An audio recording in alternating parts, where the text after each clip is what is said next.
Hello बच्चों, स्वागत है आपका अपनी classes exam study with you में। बच्चों, जैसा कि आप सभी जानते हैं कि मैंने अगर आप लोगों ने क्लास अगर कल की देखी होगी तो बेटा कल की क्लास में मैंने आप लोगों को एक लाइन बोली थी कि अगर आप लोग नेक्स्ट डे जो है कुछ इंपॉर्टेंट क्वेश्चन अगर पढ़ना चाहते हैं जिस भी सब्जेक्ट के हो, ठीक है, चाहे वो भूगोल के हो, चाहे राजनीति के, चाहे अर्थशास्त्र के हो, चाहे हिंदी के हो, चाहे इंग्लिश के हो, तो बेटा आप मुझे बिल्कुल कमेंट करके बताइएगा कि आपको कुछ इंपॉर्टेंट क्वेश्चन पढ़ना है क्या, कोई समस्या आप लोग किस टॉपिक में आती है क्या, तो आप मुझे बिल्कुल कमेंट करके बताइएगा।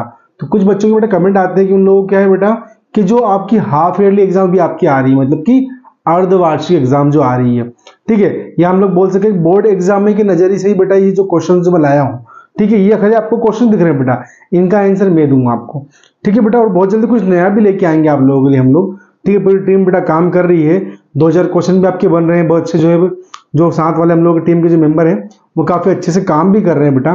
तो देखो थोड़ा सा बेटा हम लोग को आपका सपोर्ट चाहिए क्या कि बेटा हमारी पूरी टीम या कहीं ना कहीं जो भी व्यक्ति आपके काम में लगे, तो थोड़ा सा बेटा आप लोग भी कोशिश कीजिए किया कीजिए कि उनको थोड़ा मोटिवेशन मिले, मतलब जितना हो सके उतना आपके जितने भी फ्रेंड्स हैं उन सबको रिकमेंड करने की कोशिश किया कीजिए आप लोग, ठीक है। देखो कोई पैसा नहीं लगता आपको शेयर करने में, नॉर्मल सी बात है, कोई अच्छी सी अगर मान लीजिए आपको रील्स वगैरह मिल जाएगी ना तो आप बिल्कुल 4 के 8 दोस्तों में उसको शेयर करोगे, ठीक है। और भैया कोई अगर मान लो कोई एजुकेशनल चीज है तो आप उसको शेयर नहीं करते हैं, पर बेटा ये चीज आप लोग शेयर करो ना किसी ऐसे व्यक्ति तक पहुंच गई जिसके पास जो भैया हम लोग बोल सकते हैं कि भैया वो पेड कोर्स नहीं पढ़ सकता है, तो उसको एक फ्री ऑफ कॉस्ट क्लास देखने की जरूरत है उस बच्चे को, ठीक है, जिसका आई लेवल बहुत कम है, बोल सकते हैं कि उस बच्चे को बिल्कुल जो है बुक की भाषा समझ में नहीं आती, तो वो बच्चा जो है ना बेटा वो इन भाषा से इन जो साधारण जो वर्ड होते हैं उन्हीं से समझेगा, और उनसे समझने की बात तो बेटा वो अपने मन से जो है वो आंसर बनाएगा, तो उसको कम से कम कुछ मार्क्स तो मिलेंगे बोर्ड एग्जाम में, ठीक है, हाफ ईयरली एग्जाम में। थोड़ा सा आप लोग सहयोग कीजिए, जितने अपने फ्रेंड्स वगैरह हैं उन सभी को रिकमेंड जरूर कीजिएगा, ठीक है बेटा। तो देखो हम भूगोल के 2 नंबर के बेटा मैं आज आप लोगों के लिए 11 क्वेश्चन लाऊंगा, ठीक है, लेके आया हूं, और भी क्वेश्चन में लेके आऊंगा, ठीक है। उसके पहले आप लोग 11 क्वेश्चन का जो है एक बार स्क्रीनशॉट ले लीजिए बेटा अच्छे से, ठीक है, एक बार आप इसका स्क्रीनशॉट ले लो अच्छे से बेटा, ठीक है। आप लोगों ने इसका स्क्रीनशॉट ले लिया बेटा, चलो अब मैं आगे बढ़ता हूँ, ठीक है, समझना बेटा थोड़ा सा आप लोग भी, ठीक है। देखो पहला क्वेश्चन ही क्या बोल रहा है बेटा हम लोगों का जो है वो पहला क्वेश्चन ही बोल रहा है बेटा उसमें कि मानव भूगोल में किसका अध्ययन किया जाता है। क्या बोल रहा है बेटा कि मानव भूगोल में किसका अध्ययन किया जाता है। तो बेटा आप सभी को पता है कि मानव भूगोल में मानव मतलब मनुष्य, ये मैं खुद एक मनुष्य हो गया, और मेरे आसपास के चारों ओर के भौतिक वातावरण, दोनों के बीच में होने वाले संबंधित क्रियाओं का अध्ययन मानव भूगोल में किया जाता है। यहां हम एक और बात बोल सकते हैं कि मानव भूगोल का मतलब होता है, या मानव भूगोल में पढ़ते हैं कि मनुष्य या मनुष्य के आसपास के संपूर्ण वातावरण का, ठीक है, इन दोनों के बीच जो होने वाले परिवर्तन है उनका अध्ययन हम किस में करते हैं बेटा, तो मानव भूगोल में करते हैं हम लोग। आया समझ में? मनुष्य और मनुष्य के आसपास के चारों ओर के भौतिक वातावरण का अध्ययन या इन दोनों के बीच होने वाली अंतर क्रियाओं का अध्ययन मानव भूगोल का अध्ययन कहलाता है। पहला समझ में आ गया क्या होता है मानव भूगोल, क्या कहलाता है, ठीक है। मानव भूगोल मतलब मनुष्य के आसपास का भूगोल, उसको हम मानव भूगोल बोलते हैं। चलो पहला समझ में आ गया भाई आप लोगों को, ठीक है, पहला याद हो गया अच्छे से। कोई समस्या नहीं हो, कोई समस्या हो बिल्कुल कमेंट कीजिएगा, एक बार बजाय आपको 10 बार समझाया जाएगा, कोई उसमें जो है आप लोगों को समस्या वाली बात नहीं है। सेकंड क्या है बेटा, पर्यावरणीय निश्चयवाद क्या होता है, ठीक है बेटा, क्या है पर्यावरणीय निश्चयवाद होता है क्या, इसके बारे में हम लोग बताना है बेटा। पर्यावरणीय जो निश्चयवाद होता है बेटा उसमें हम लोग जो है वो प्रकृति जो चाहे वो हम लोगों से काम करवा सकती है। जैसे कोविड-19 आया था तो जो प्रकृति ने चाहा वह काम हम लोगों ने करके दिया प्रकृति को, ठीक है, या वही काम हमने उसके अनुसार करा। भैया प्रकृति ने हमको कुछ समय के लिए घर में बिठाया था, बिल्कुल हम बोल सकते हैं एक तरह से, ठीक है बेटा, या कम से कम एक दिन के लिए तो घर बिठाया ही था, चाहे भैया कितने ही हम लोग कामकाज क्यों नहीं थे, वो एक दिन के लिए भैया जो है प्रकृति ने नियंत्रित कर लिए थे।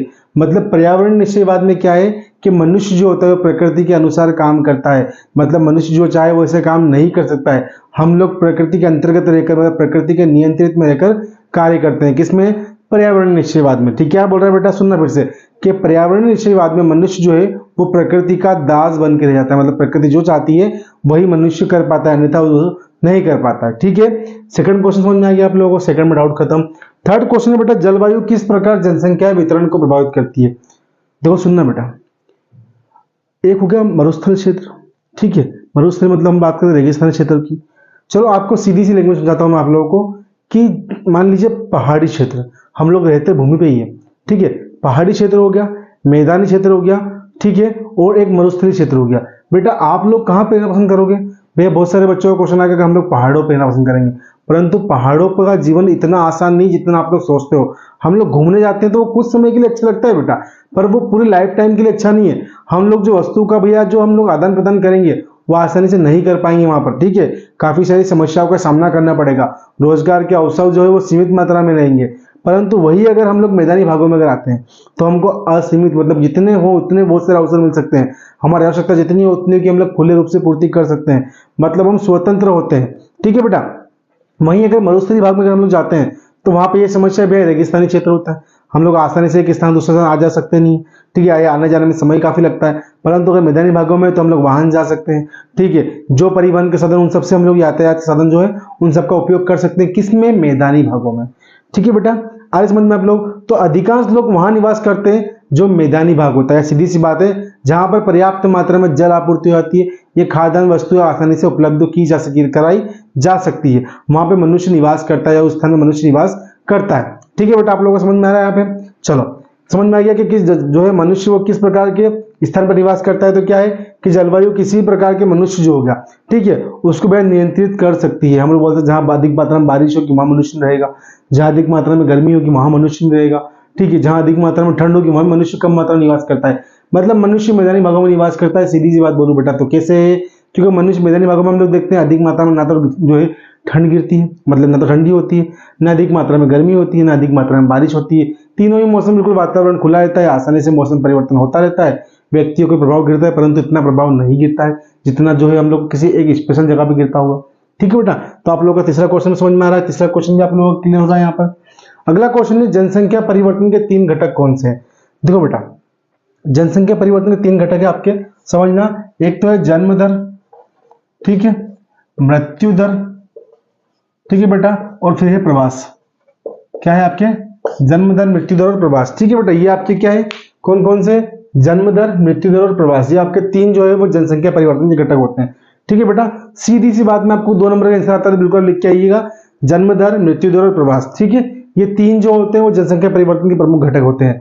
अगला क्वेश्चन बताता हूं मैं, तो मानव विकास सूचकांक क्या करता है भैया? मानव विकास सूचकांक ये हमको बताता है कि किस देश में मनुष्य की प्रगति के लिए, मतलब मनुष्य के विकास के लिए कितने हद तक कार्य किया गया, या उसकी रैंकिंग क्या है, वो किस स्टेज पर आया है अपने देश को विकसित करते हुए, किसके लेवल में, मानव विकास के सूचकांक के लेवल में, ठीक है। मतलब मनुष्य का कितने हद तक या कितनी श्रेणियों तक विकास किया है, किन किन श्रेणियों में विकास किया गया है, उनको एक रैंक मतलब एक क्रम के रूप में प्रस्तुत करना क्या कहलाता है, मानव विकास सूचकांक हम लोगों का कहलाता है आप लोगों का, ठीक है। 5वां क्वेश्चन नंबर आ रहा समझ में। छठा क्वेश्चन है बेटा, सहकारी कृषि किसे कहते हैं? सहकारी कृषि कुछ भी नहीं होती बेटा, आप लोग सरकारी बोलोगे इसको, इसको सरकारी नहीं बोलते हैं। सहकारी मतलब वो जहां पे किसी भी स्थान के रहने वाले कृषक वर्ग, ठीक है, वो क्या करते हैं, ये कितने मतलब मान लीजिए हम लोग और बात कर सकते हैं, एक समूह बनाते हैं, ठीक है। उन समूह में वे सब लोग आते हैं जो जमींदार होते हैं, मतलब जिनकी खेत होती है, ठीक है। खेत जैसे है वैसे ही रहेंगे, जैसे उनकी भैया सीमाएं है वैसी सीमाएं रहेंगी, परंतु खेती करने का तरीका जो होगा वो थोड़ा सा परिवर्तित किया जाएगा, ठीक है बेटा। परिवर्तित कैसे किया जाएगा कि उसमें सभी गांव के जितने भी वर्ग है कृषक वर्ग, ठीक है। चलो एक बार काम करो बेटा, इसका थोड़ा सा जो है एक बार वो ले लो आप लोग स्क्रीनशॉट, इसका अच्छे से ले लो थोड़ा सा, ठीक है। इसका बताता हूँ आप लोगों को आगे में, ले लिया आप लोगों ने इसका स्क्रीनशॉट बेटा। चलो अब समझना क्या है सहकारी कृषि किसे कहते हैं भैया। तो सहकारी कृषि में वो लोग आते हैं, या हम बोल सकते हैं बेटा सहकारी कृषि वो होती है बेटा कि जिसमें एक ग्रामीण क्षेत्र के अधिकांश कृषक वर्ग जुड़े होते हैं और सभी जो है मिलजुल कर एक ऐसी प्रकार की खेती करते हैं जो सभी खेतों पर, सभी भूमि पर एक ही बीज का रोपण किया जाता है, ठीक है। और जो भी अनाज वहां से उत्पादित होता है वह सभी में बांट लिया जाता है, ठीक है। तो उसको हम लोग क्या बोलते हैं, सहकारी कृषि बोलते हैं उसको हम लोग। उसमें गांव के जितने भी वर्ग कृषक वर्ग के लोग होते हैं वह सभी शामिल किए जाते हैं, शामिल होते हैं, उसको हम लोग क्या बोलते हैं, सहकारी कृषि बोलते हैं। फुटकर व्यापार किसे कहते हैं? फुटकर व्यापार मतलब मैं बोल सकता हूं कि जहां पे हम लोग वस्तु को सीधा खरीदते हैं उसको हम लोग क्या बोलते हैं भैया, फुटकर व्यापार। जैसे आपकी गली मोहल्ले में सब्जी बेचने वाला आता है, ठीक है, कोई वस्तु बेचने वाला आया, आप किसी दुकान पर सामान लेने के लिए गए, तो बेटा ये सब क्या है, फुटकर व्यापार है आप लोगों के, जहां पर उपभोक्ता वस्तु को प्रत्यक्ष रूप से क्रय कर सकता है, ठीक है, यह उत्पादक विक्रय कर सकता है, उसको हम लोग क्या बोलते हैं, फुटकर व्यापार उसको हम लोग कहते हैं। मतलब आसानी से जो है हमारे सामने वस्तु को खरीदा बेचा जा सकता है, उसको हम लोग क्या बोलते हैं, फुटकर व्यापार। जैसे रेडी वाले हो गए, ठीक है, फेरी वाले हो गए, उसको हम लोग फुटकर व्यापार बोलते हैं, ठीक है बेटा। आपका 7वां क्वेश्चन समझ में आ रहा है आप लोगों को। 8वां क्वेश्चन है वायु मार्ग का निर्धारण किन 2 कारकों से होता है? पहला तो है मौसम संबंधी और दूसरा है औद्योगिकरण के द्वारा। भैया वायु मार्ग है मतलब पैसा अधिक लगेगा, मतलब उस जहाँ जिस स्थान पर वायु मार्ग स्थापित किया जा रहा है या जहाँ संचालित किया जा रहा है वह एक महानगर होगा। ठीक है, तो वहाँ पे क्या औद्योगिकरण की आवश्यकता होगी, पहली बात तो। दूसरी बात क्या है, वायु मार्ग को भैया अगर हमको अच्छे से चलाना है, अच्छे से भैया वायु मार्ग या वायुयान का एक स्थान दूसरे स्थान जाने के लिए मौसम संबंधी जानकारी उसको होनी चाहिए। ठीक है, हाँ, आने जाने के लिए वाहन होने चाहिए, जो उनको साधन होने चाहिए, वो होने चाहिए, यातायात के साधन होने चाहिए, किसमें, वायु मार्ग में। ठीक है, जो भी होते हैं हम लोग साधन, परिवहन के साधन, वो किसके, वायु मार्ग के परिवहन के साधन की बात चल रही बेटा, वो होने चाहिए। ठीक है, आधुनिक जो है वो संचार के संसाधन होने चाहिए। ठीक है, मौसम संबंधी जानकारियां होनी चाहिए। ठीक है बेटा, उसके बाद यात्री होने चाहिए। ठीक है, जो वस्तु का हम लोग आदान प्रदान कर रहे हैं एक स्थान दूसरे स्थान तक, वो वस्तु होनी चाहिए। ठीक है बेटा, तो ये सब क्या है, वायु मार्ग निर्धारण के दो महत्वपूर्ण कारक है, आप लोग लिख सकते हैं, बहुत इजी क्वेश्चन है सारे। ठीक है, फिर भी है व्यापार संतुलन क्या होता है। व्यापार संतुलन वो होता है बेटा कि भैया हम लोग अधिक मात्रा में ना तो मंगवाएं, ठीक है, या हम लोग अधिक मात्रा में नहीं मंगवाए, वाले भेज अधिक मात्रा में देंगे हम लोग, कोई दिक्कत नहीं है। अगर हमने बाजार से अधिक मात्रा में वस्तु खरीद ली, उतना पैसा ही हमारे पास नहीं है, तो हमारा वह जो व्यापार है वो घाटे का हो जाएगा, सीधी सी बात है। मान लीजिए कोई दुकानदार, मान लीजिए मैं दुकानदार हूँ, ठीक है भैया, मेरे यहाँ मान लीजिए कि जो मेरा एक मेडिकल स्टोर है, मतलब दवाइयों का स्टोर है, मेडिसिन का। भैया मैं जो है लगातार दवाइयाँ मंगवाता जा रहा हूँ और वो बिक नहीं रही उतनी मात्रा में, तो मैं कहीं ना कहीं उसका आयात करवा रहा हूँ, केवल निर्यात नहीं कर रहा हूँ, मतलब बेच नहीं रहा हूँ उसको, मैं आगे नहीं बढ़ा रहा हूँ उस चीज़ को, तो बेटा वो मेरा जो है व्यापार वो घाटे का हो जाएगा।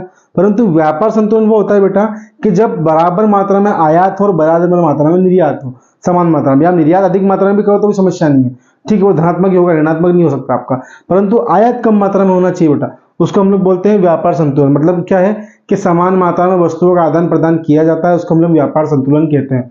ठीक है बेटा, फिर ये संभाववाद क्या है लिखिए। अब देखो बेटा, यहाँ हम लोग जो है प्रकृति के जो है क्या थे, उसके दास थे, परंतु यहाँ प्रकृति हमारी दास है। संभाववाद में यह बताया गया कि मनुष्य जो चाहे अपने इच्छा के अनुसार प्रकृति में परिवर्तन कर सकता है।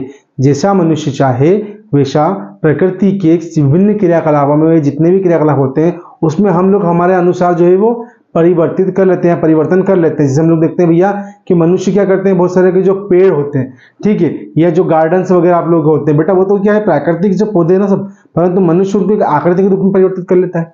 तो इसमें काय में आते हैं बेटा, वो सब संभाववाद के अंतर्गत आते हैं। ठीक है, फिर मानव भूगोल के किन्हीं 4 भूगोलवेताओं के नाम। ठीक है, कुमार सेम्पल हो गए आपके, रेडजेल जी हो गए आपके, विडाल डी ब्लास हो गए आपके, और जिन ब्रून्स हो गए आप लोग। ये कौन से, रेडजेल, ठीक है, उसके बाद भैया आपके कौन से आ रहे देखो यहाँ पे, तो मैं बता चुका हूँ, विडाल डी ब्लास हो गए, जिन ब्रून्स हो गए आप लोगों के यहाँ पे। ठीक है बेटा, इसी प्रकार के हमारे 4 जो है ये इनके राइटर के नाम है। ठीक है, इसका पूरा पीडीएफ विद आंसर में डाल दूंगा टेलीग्राम पे, इंस्टाग्राम पे, आप लोग देख लीजिए बेटा। क्लास अगर पसंद आ रही है तो प्लीज चैनल को पूरा जो है आप लोग जो जितना हो सके उतना अपने जितने भी फ्रेंड्स हैं उन सभी को रिकमेंड कीजिएगा। और बेटा चैनल को बिना सब्सक्राइब किए प्लीज मत जाइएगा बेटा, आप लोग क्लास को प्लीज पूरा देखें, उसका थैंक यू सो मच। ठीक है बेटा, चैनल को सब्सक्राइब जरूर कीजिएगा, जितने भी फ्रेंड्स सभी को रिकमेंड कीजिएगा। ठीक है बेटा, थैंक यू सो मच।